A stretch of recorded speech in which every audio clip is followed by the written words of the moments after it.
আব্বা এই মেয়েটাকে আমি ভালোবাসি, কালকে সকালে বিয়ে করবো, একটু আশীর্বাদ দিয়ে দাও তো আব্বা। পালাবে চুদির ভাই আমার এখান থেকে। কি বড় আশীর্বাদ দিবা না তুমি? বুকা চুদা শালা হারামি, তোর ইনকাম করবে বিয়ে মারাবি তো?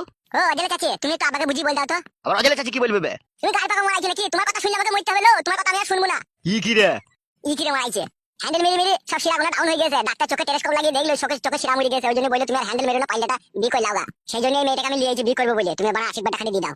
দেখেছো অজলের মা এগুলো কোনো কথার মধ্যে পড়ে, বুঝে বিয়ে দিয়ে দাও। আবার অজলের মা কি বলবো, তুমি আশীর্বাদ দিতে মন যায় দাও, আর না দিতে মন যায় না দাও। ই কি বে, কোন জাতের মেয়ে কোন বংশের মেয়ে পরিচয় পত্র দেখতে হবে না, বিয়ে দাও বলে বিয়ে দাও।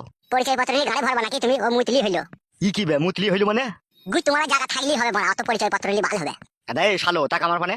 আদা এই শালো মুতা জায়গায় গুতা মারতে 2-4 দিন ভালো লাগবে, তারপর দিন না শালা আঁশটি গন্ধই মরে যাবে। শালো যেখান থেকে লিয়ে যাও সেখানে ফেরত দিয়ে এসো গা। আমি ফেরত দেবো না বড়া, আমি গুত্তু মারবো। শালা কি খান কি ছিলি রে তুই? তুই তো পাকা খানকি ছিলি বে, তুই তো বিধবা মেয়েকে বিয়ে করছিস, আমি তো আইবড় মেয়েকে করছি, আবার গান মারাইছে আবার। বে শালা আমি বয়স্ক লোক, আমি বিধবা মেয়েকে করবো না, আমি আইবড় মেয়েকে বিয়ে করবো বে? আমি আপনার এই মেয়েটাকে গুত্তু মারবো তাই জানি।